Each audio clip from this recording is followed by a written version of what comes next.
ہے۔ پھر آگے رسول اللہ نے ارشاد فرمایا، لیکن منافق اور کافر سے پوچھا جاتا ہے کہ تو اس شخص کے بارے میں کیا کہتا ہے؟ وہ جواب دیتا ہے کہ مجھے معلوم نہیں، جو لوگ کہتے تھے وہی میں بھی کہتا تھا۔ کہا جاتا ہے کہ تو نے پتہ کرنے کی کوشش نہیں کی اور نہ تو نے قرآن پڑھا۔ پھر اس پر لوہے کے ہتھوڑے مارے جاتے ہیں اور وہ منکر کافر چیخیں مارتا ہے، جنہیں اس کے پاس والے سوائے انسان اور جنات کی ساری مخلوق سنتی ہے۔ اور رحمت للعالمین صلی اللہ علیہ وآلہ وسلم کی ایک حدیث ہے کہ جسے احمد اور ابن ماجہ اور ابو سعید خدری نے اسے روایت کی کہ ہم رسول اللہ کے ساتھ ایک جنازے میں شریک تھے۔ رسول اللہ نے ارشاد فرمایا، لوگو، یہ امت اپنی قبروں میں آزمائی جاتی ہے۔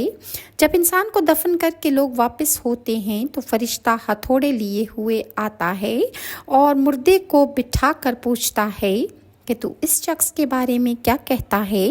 مومن کہتا ہے، یعنی فرشتہ کہتا ہے تو سچا ہے۔ مومن کہتا ہے کہ اشہد ان لا الہ الا اللہ و اشہد ان محمد عبدہ و رسولہ۔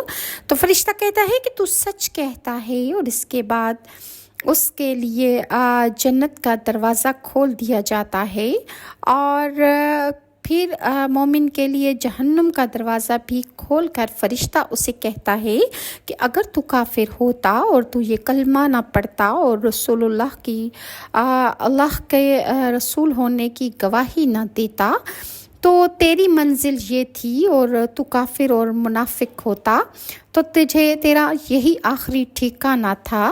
اور اس کے برعکس کافر اور منافق کہتا ہے کہ مجھے معلوم نہیں۔ پھر اس سے کہا جاتا ہے کہ نہ تو نے معلوم کیا اور نہ تو ہدایت پر آیا۔ پھر جنت کا دروازہ کھول کر اس سے کہا جاتا ہے کہ اگر تو مومن ہوتا تو تیری یہ منزل ہوتی۔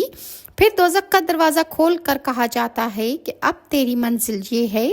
پھر فرشتہ اسے لوہے کے ہتھوڑے سے مارتا ہے، جسے ان جنوں انس کے علاوہ اللہ کی ساری مخلوق سنتی ہے۔